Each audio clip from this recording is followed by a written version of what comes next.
इस कार्यक्रम के पुण्यार्जक हैं श्री दीपक जैन मुन्ना, श्रीमती ज्योति जैन, दीमापुर ललितपुर, श्री अनुपम जैन अंतु, श्रीमती स्वीटी, हर्ष खुशी, पीहू अनोरा वाला परिवार ललितपुर, श्री केवल Chand Jain, Rajesh Jain, advocate Nirmal Kumar Jain, civil engineer परख जैन, वास्तुविद एवं समस्त मिठिया परिवार कटरा बाजार ललितपुर।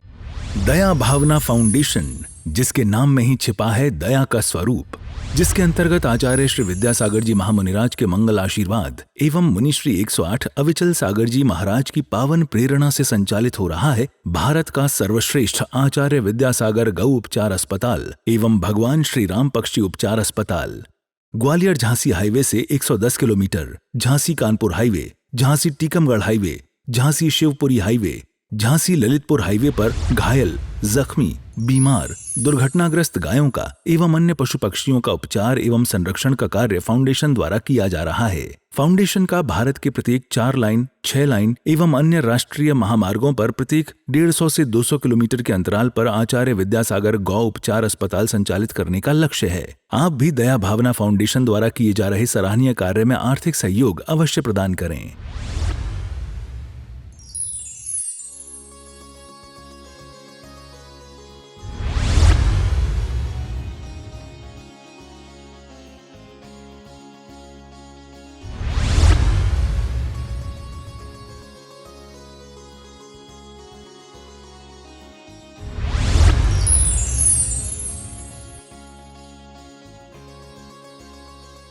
जो भी तुमने प्रकृति से लिया है, तुम्हें इस प्रकृति ने दिया है तो किसी काउंटर से मिला है क्या?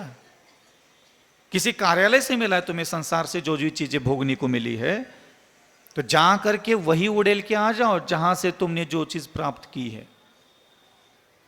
समझ में आ रहा है कुछ कह रहा हूं? कमेटी के लोग नाराज हो जाएंगे। नाराज नहीं होंगे वो, उनके लिए भगवान ने और मेरे गुरुदेव ने बहुत दिया है। पुण्याय, ये पुण्य क्या है? तो परोपकाराय पुण्याय, परोपकार करना। किसी भी जीवित जीव के पास कभी उपकार करने के लिए पहुंचे हो? काउंटर पे पहुंचे हो, जीव के पास नहीं पहुंचे। मेरी वाणी, देखो मेरा कर्तव्य है मेरे प्रभु की वाणी आप तक पहुंचाना। तो पर उपकार पुण्याय, आज तक आपका ये आंख, नाक, कान, जबान, हाथ, पैर लेकर के कब किसके सामने कितनी बार खड़े हुए बताओ कि आपका यह चेतना शक्ति स्वयं उस आत्मा का उपकार कर रही थी, दया कर रही थी, सेवा कर रही थी, मदद कर रही थी? ऐसा कभी घटित हुआ है? कभी नहीं।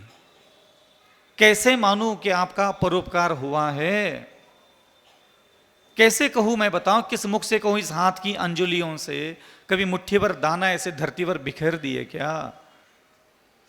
थोड़ा बहुत भी खाने के लाले पड़ गए तो दुनिया भर की पीड़ा से कराहने लग जाते हो। हमारे सामने आकर के दया की भीख मांगते हो, महाराज दया करो, करुणा करो। अरे भगवान ने हमें इतनी शक्ति दी है, तुम चाहो तो तुम्हारे घर में ज्वार की जगह हम तो मोतियों के दानों का आटा बना करके तुम्हें पीस करके खिला दे। इतनी शक्ति हमारे पास भरी पड़ी है, हमारे पास देने के लिए कोई कमी नहीं, ऐसा मत समझना। बहुत भंडार भरा पड़ा है पार्श्वनाथ भगवान की कृपा से। लेकिन दिक्कत यह है ना कि तुमने बीज नहीं बोए तो तुम्हें फसल कैसे दे हम? बीज तो तुम्हें बोने पड़ते थे। फसल जब लहरा रहती, जब गेहूं के डंटल ऊपर उठ जाते तो उस पर गेहूं के दाने तो हमें लगाने थे, तो बीज तो तुझे बोने पड़ते। तो 10 बीज बोले, 2000 दाने बोने का काम हमारा था। तुम बीज तो बोलो दान के, परोपकार के, सेवा के, सहिष्णुता के, करुणा के बीज तो बो लेते ये संसारी जीवों में। और बीज बो करके आ जाते हैं विजय सागर जी के पास, बोल देते हैं महाराज हाँ हमने ये गेहूं के दाने के 15 बीज हमारे पास थे, हमने बोलिए हमें इसके बदले में 15,000 बीज वापस चाहिए। 3 महीने रुक जाते तुम्हें हम बिल्कुल 15,000 दाने ऐसे यूं तुम्हारे गोद भर देते। लेकिन बीज ही बोने में चूक गए और इधर गोदी आके से फैलाते हो, तो हम क्या डाले तुम्हारे गोदी में? ध्यान रखना, जो हमने कर्म किए है वही हम तक वापस आते हैं। इस प्रकृति से जो हमने जो सींचा है, अगर वही तुम उन तक वापस नहीं पहुंचाओगे, तुम अगले जन्म जन्मांतर में दीनहीन दरिद्री बन जाओगे। सोच लो ये भिखारियों की क्या हालत है। दिन भर मांगते एक दूसरों के चेहरे की तरफ देख करके, एक रोटी नहीं मिलती। क्यों? इस प्रकृति से पूर्व जन्मों में हमने अन्न लिया, धन लिया, वैभव लिया, समृद्धि ली, सब सींचा इस प्रकृति से, लेकिन लौटाया कभी नहीं। कंजूसी बन करके सारा वैभव अपने बैंक बैलेंस ही बढ़ाते चले गए, प्रकृति में लौटाया ही नहीं किसी भी माध्यम से। और आज मांग रहा है दर दर दर दर जा करके, कोई रोटी तक नहीं खिला रहा है, कोई कपड़ा तक नहीं दे रहा है, तन पर कपड़े तक नहीं होते, मकान नहीं होता, आवास दान कभी नहीं दिया, तो तुझे कहां से मिलेगा मकान। त्याग सिर्फ आपको इस प्रकृति में लौटना सिखाता है, और भगवान के लिए आप प्रकृति से खिलवाड़ करते हो और वहां तक वह चीज पहुंचाओ, तो उसी को भगवान कहते हैं करुणा। बहुत दर्द दिया है इस प्रकृति को, तब जा करके आपका निर्माण हुआ है, ऐसे फ्री में आपका निर्माण नहीं हुआ। जो कुछ भी आपके पास देखो, जूते, चप्पल, कपड़ा, लत्ता, मकान, जमीन, जायदाद, गाड़ी, घोड़ा, बंगला, सब पैसे देकर के खरीद लिया ऐसा लगता है, लेकिन इन चीज़ों को निर्माण करने में इस प्रकृति के कितनी चीज़ों का विनाश हुआ है। और भगवान ने कहा त्याग दो, दान करो, करुणा करो, कुछ मात्रा में तो लौटाओ, इसी का नाम है त्याग धर्म। समझ में आ गया। मैं कभी भी आपको पुण्य कमाने के उद्देश्य से धर्म का उपदेश नहीं देता, मैं सिर्फ इतना चाहता हूं आप अपने कर्तव्य की तरफ ध्यान दीजिए। आप यही रहने वाले हो अनंत काल से, कहीं नहीं जाना है, कुछ समय के लिए स्वर्ग में, फिर आकर के आपको मनुष्य ही बनना है। मनुष्य बनने के बाद आपको लगता है कि अन्न चाहिए, सोना चाहिए, पानी चाहिए, वस्त्र चाहिए, शांति चाहिए, इस भूमि के द्वारा, हवा के द्वारा, अग्नि के द्वारा आपको सुख प्राप्त हो। अगर आपको ऐसी इच्छा है तो आपको यहाँ हर चीज़ लौटानी पड़ेगी, जो जो चीज़ आप उपयोग में लाते हो। इसलिए हम इस बार दिगंबर जैन पंचायत समिति के तत्वावधान में जो आचार्य विद्यासागर गौ अस्पताल और मुनि पुंगव सुधासागर मुनि महाराज बख्शी अस्पताल का जो निर्माण किया जा रहा है, वो इसी उद्देश्य को लेकर के किया। आपको अलग अलग तरीके से हम लोग प्रेरणा दे करके प्रत्येक फसल में, हम प्रत्येक क्यारी में पानी पहुंचाने के लिए हम प्रेरणा देते हैं। हमारे गुरुवर सुधासागर महाराज जी आ गए, उन्होंने आपको जिनालय, जिनबिंब, अनेक प्रकार के संतशालाएं, धर्मशालाओं में आपका इन्वेस्ट किया रहा है। तो आप अगले जन्म में चक्रवर्ती बनोगे, मंडलेश्वर बनोगे, महामंडलेश्वर बनोगे, आप अनेक प्रकार के राज सत्ता का उपभोग करोगे, इसमें कोई शक नहीं है। आपको लगता है कोई शक है? बनोगे कि नहीं बनोगे? नहीं बनोगे। जिनबिंब स्थापित किया जिनालय में, अरे एक धागा, एक इतना सा भी रुपए दिया है ना तो भी बनोगे। ये निश्चित है। जिनबिंब, जिनालय, जिन क्षेत्र, तीर्थ क्षेत्रों का निर्माण करने वाले व्यक्ति कभी दीनहीन, दरिद्री नहीं होता। होता है क्या? होता। लेकिन महाराज ने कभी कहा कि बहुत स्वस्थ राजा बनोगे। लूला राजा, लंगड़ा राजा, काना राजा, किसको बनना है बताओ? देखो बहुत पुण्य लेकर के राजा तो बन जाओगे। लंगड़ा राजा किसको बनना है बताओ? नहीं बताओ। अंधा राजा किसको बनना है बताओ? आए दिन नाक बह रही है, कान बह रहा है, आए दिन मुंड पिरा रहे, कमर पिरा रहे, गोड़े पिरा रहे, राजा है 10 कदम चल नहीं पा रहा, कहाँ पतो कमर लग गई महाराज। ऐसा राजा किसको बनना है बताओ? ऐसा चक्रवर्ती किसको बनना है बताओ? लंगड़ा के चल रहा है, घोड़े चढ़ रहा है तो भी चढ़ रहा है, ब्याह करने के लिए जा रहा है, कोई रानी कोई लड़की राजकन्या शादी करने के लिए तैयार नहीं है, लंगड़ा है राजा। तो क्या करना पड़ेगा? लंगड़ा, अंधा, लूला राजा नहीं बनना है तो आप ही बोलो, मैं क्यों बोलो? औषधि दान। समझ में आ गया? तो मेरे गुरुदेव ने आधा काम तो कर दिया कि आपका ऐसा सौभाग्य आपको प्रदान किया, जिनबिंब, जिनालय, अन्य प्रकार के सारे निर्माण करके, कि आप बहुत बड़े राज्य के राजा बनोगे, महाराजा बनोगे, मंडलेश्वर बनोगे, महामंडलेश्वर बनोगे। ठीक है, लेकिन गलती से बीमार, लूला, लंगड़ा, अंधा राजा ना बनो। इसलिए महाराज जी ने हमें भेज दिया कि बेटा अविचल सागर हमने इनको बहुत बड़ा सौभाग्य दिया है, लेकिन ये कहीं श्रीपाल कोटी भट्ट श्रीपाल जैसे कोड़ी न बन जाए राजे, कहीं अंधे लूले लंगड़े न बन जाए। थोड़ा जहाँ करके देख लियो, इनकी जो बची खुची और क्यारियों में पानी नहीं पहुँचा है, उनकी बाकी के क्यारियों में भी पानी पहुँचा देना। और ध्यान रखना विचल सागर, हमने थोड़ा ज़्यादा पानी खींच लिया है, थोड़ा पानी इस बार कम खींचना। हाँ, कुआं तो हमने खाली कर ही दिया है, जो कुछ भी थोड़ा बहुत बचा है उसमें से थोड़ा थोड़ा थोड़ा थोड़ा जो है, मैं नहीं चाहता कि अगले जन्म में ये लूला लंगड़े अंधे बहरे काने, इधर से खुजली हो रही उधर से खुजली हो रही, एक आँख ढीली हो गई, एक हाथ काम नहीं कर रहा हो, इतने पेट ठीक नहीं हो रहा, पेट मुंडा मुंड पिरा रहा हो, कहाँ पर हो, कितने इतने डॉक्टर घूमे उतने डॉक्टर घूमे, कहीं इलाज नहीं हो रहा हो, झांसी ले गए झांसी से रेफर करो दिल्ली, दिल्ली से लेके आए घरे, डॉक्टर बोल रहे घरे ले जाओ सेवा कर लो, कहाँ पता हो कितना टाइम बचो। तो आपको ऐसे दिन देखना है? नहीं देखना? तो फिर क्या करोगे? गौ अस्पताल बनाना है। तो गौ अस्पताल कितने दिन में बनाओगे ललितपुर वाले, ये बताओ। दीपावली तक अगर आप बनाओगे तो हम मान जाएंगे कि आप कट्टर सुधासागर महाराज जी के चेले हो, नहीं तो नहीं तो फिर हम घर घर चले जाएंगे। जो कुछ भी थोड़ा थोड़ा कटोरा और आटा मिल जाए, हम वो आटा इकट्ठा करके ही भले, लेकिन अस्पताल तो हम, क्योंकि हमारे गुरुदेव ने आपको राजे महाराजा मंडलेश्वर महामंडलेश्वर बनने का सौभाग्य दिया, लेकिन हमारे अंदर थोड़ा दया ज़्यादा है।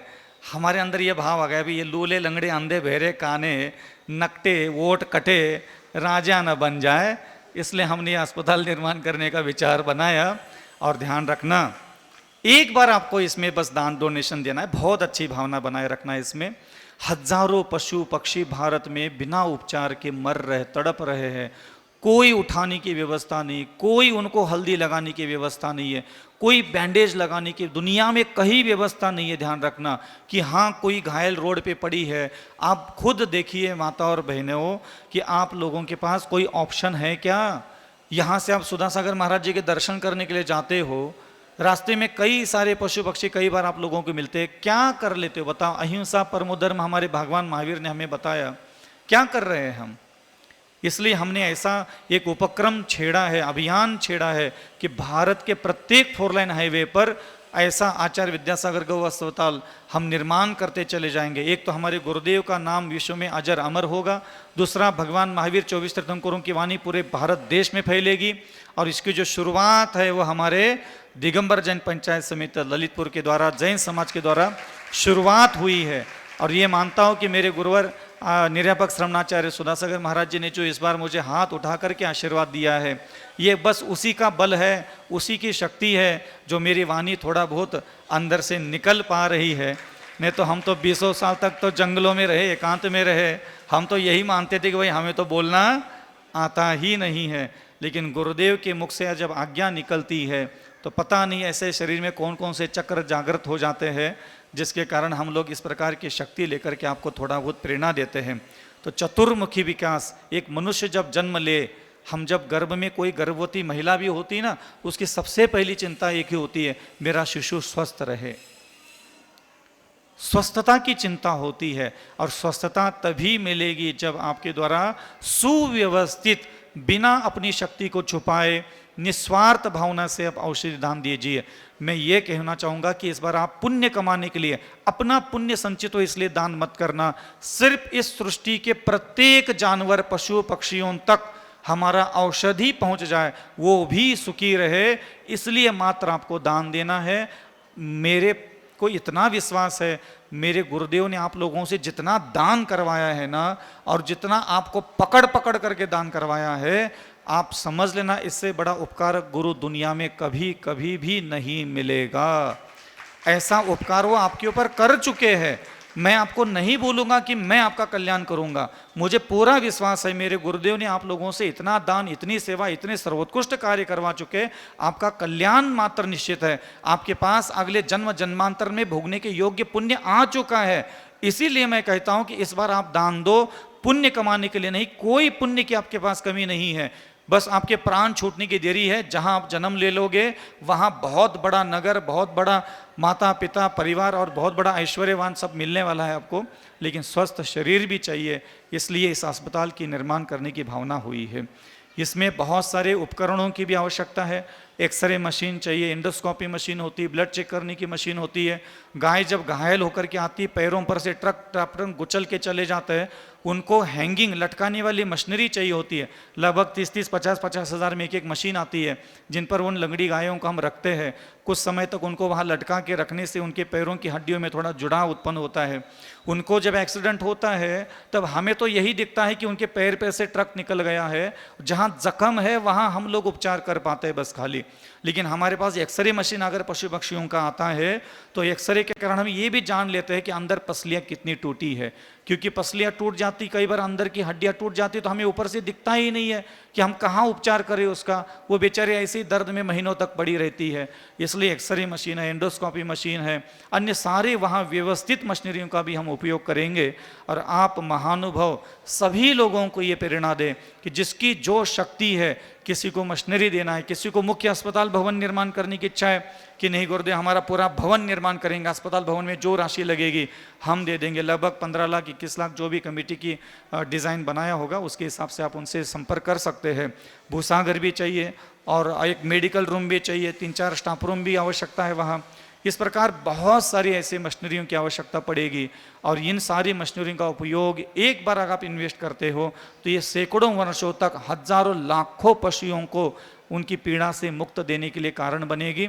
इसलिए आप आज के दिन ये जो त्याग धर्म है, जितना भी आज आपको त्याग करने का मन है, सिर्फ आचार्य विद्यासागर गौ अस्पताल निर्माण करने में त्याग करें। हम आज के लिए आपको यही प्रेरणा देंगे। इस कार्यक्रम के पुण्यार्जक थे श्री दीपक जैन मुन्ना, श्रीमती ज्योति जैन, दीमापुर ललितपुर, श्री अनुपम जैन अंतु, श्रीमती स्वीटी, हर्ष, खुशी, पीहू अनोरा वाला परिवार ललितपुर, श्री केवल Chand Jain, Rajesh Jain, advocate Nirmal Kumar Jain, civil engineer परख जैन, वास्तुविद एवं समस्त मिठिया परिवार कटरा बाजार ललितपुर। क्या आप वास्तुशास्त्र के अनुसार अपने घर का काम कराना चाहते हैं? तो आज ही जुड़ जाइए सिविल इंजीनियर परख जैन वास्तुविद से, जो अपने वास्तु ज्ञान से कराते हैं सारा काम। जैसे पुराने घर का वास्तु बिना तोड़ फोड़ कर सही किया जाता है, कॉलोनी का लेआउट प्लान, वास्तु की 16 दिशाओं के अनुसार घर की प्लानिंग, वास्तु के अनुसार 3D एलिवेशन। हमारे यहाँ सारे कार्य वास्तु की 16 दिशाओं और 32 प्रवेश द्वार को ध्यान में रखकर किए जाते हैं। स्थान महाकाली लाइन, कटरा बाजार, ललितपुर। तो देर किस बात की, हर वास्तु से जुड़ी समस्या का निदान करेंगे सिविल इंजीनियर परख जैन वास्तुवेद। संपर्क सूत्र 9630845139।